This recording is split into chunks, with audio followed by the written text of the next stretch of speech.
West ಬೆಂಗಾಲ್ನಲ್ಲಿ vote share ಜಾಸ್ತಿ ಆಗಿರೋದ್ರಿಂದ ಎಲ್ಲರ ಅನಿಸಿಕೆ ಬಿಜೆಪಿ ಈ ಬಾರಿ ಮೊದಲ ಬಾರಿಗಳಲ್ಲಿ ಅಧಿಕಾರಕ್ಕೆ ಬರುತ್ತೆ. ಈಗಿರೋ ಆಡಳಿತ ಪಕ್ಷದ ಬಗ್ಗೆ ಜನ ಬೇಸತ್ತಿದ್ದಾರೆ ಅನ್ನೋ ಒಂದು ಅಭಿಪ್ರಾಯ ವ್ಯಕ್ತ ಆಗಿದೆ.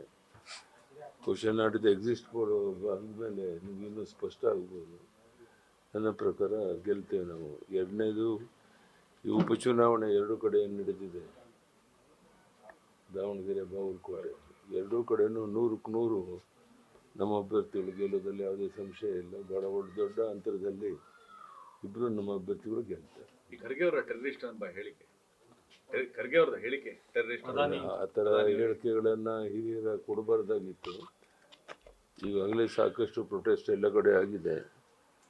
ಅವರು ಇವತ್ತು ಪ್ರಧಾನಿ ಮುಂದೆ ಒಂದು ಕ್ಷಮಾಪಣೆಯನ್ನು ಕೇಳಿ ಇದು ಕೊನೆ ಮಾಡೋದು ಒಳ್ಳೆಯದು ಅನ್ನೋ ಒಂದು ಸಲಹೆಯನ್ನು ಕೊಡ್ತೇನೆ ಅಷ್ಟೇ. ಅದಕ್ಕಿಂತ ಹೆಚ್ಚೇನು ಹೇಳಕ್ಕೆ ಇಷ್ಟ. ರಾಜ್ಯದ ಕಾಂಗ್ರೆಸ್ನ ಗೊಂದಲ ಅಂದ್ರೆ ನೆಕ್ಸ್ಟ್ ಸಿಎಂ ಬಗ್ಗೆ ನಡೀತಿರುವಂಥದ್ದು ಈ ಚುನಾವಣೆ ಸಂಬಂಧಪಟ್ಟಂತೆ ಎಫೆಕ್ಟ್ ಆಗುತ್ತೆ. ಈ ಚುನಾವಣೆ ಫಲಿತಾಂಶ ರಾಜ್ಯದ ಕಾಂಗ್ರೆಸ್ ಸರ್ಕಾರದಲ್ಲಿ ನೆಕ್ಸ್ಟ್ ಸಿಎಂ ಆಗಬೇಕು ಚರ್ಚೆ ನಡೀತಾ ಇದೆ ಸರ್. ಡಿಸಿಎಂ ಡೆಲ್ಲಿಗೆ ಹೋಗಿದ್ದಾರೆ, ಅಧಿಕಾರ ಹಂಚಿಕೆ ಸಂಬಂಧಪಟ್ಟಂತೆ ಕಾದು ನೋಡೋಣ ಮುಂದೆ ಏನು ಮಾಡ್ತಾರೆ. ಅಲ್ಲ, ಯಾವುದೇ ಗೊಂದಲ ಇಲ್ಲ ಅಂತ ಹೇಳ್ತಾರೆ ಒಂದ್ ಕಡೆ, ಮತ್ತೊಂದ್ ಕಡೆ ಡೆಲ್ಲಿಗೆ ಹೋಗುವಂಥದ್ದು, ಅಲ್ಲಿ ಮತ್ತೆ ಚರ್ಚೆ, ಗೊಂದಲಗಳು ಜಾಸ್ತಿ ಇರೋದು ಎಲ್ರಿಗೂ ಗೊತ್ತಿರುವಂಥ ಸಂಗತಿ. ನೋಡೋಣ, ಅದು ಅವ್ರ ಪಕ್ಷಕ್ಕೆ ಸಂಬಂಧಪಟ್ಟದ್ದು ಏನು ತೀರ್ಮಾನ ತಗೊಳ್ತಾರೆ. ಸರ್, ಒಳ ಮೀಸಲಾತಿ ಗಲಾಟೆಗೆ ಜೋರಾಗ್ತಾ, ಕ್ಯಾಬಿನೆಟ್ ಅಲ್ಲೇ ಜೋರಾಗ್ತಾ ಇದೆ. ಹಿಂದೆ ಸರ್ಕಾರ ಬಿಜೆಪಿ ಸರ್ಕಾರ ಇದ್ದಾಗ ಬಿಜೆಪಿ ವಿರುದ್ಧ ಒಂದಷ್ಟು ಎತ್ಕಡಕ್ಕೆ ಆಗಿತ್ತು. ಈಗ ಅವರದೇ ಸರ್ಕಾರದಲ್ಲಿ ಮತ್ತೆ ಗೊಂದಲ ಶುರುವಾಗಿದೆ. ಒಳ ಮೀಸಲಾತಿ ಕ್ಯಾಬಿನೆಟ್ ಕೂಡ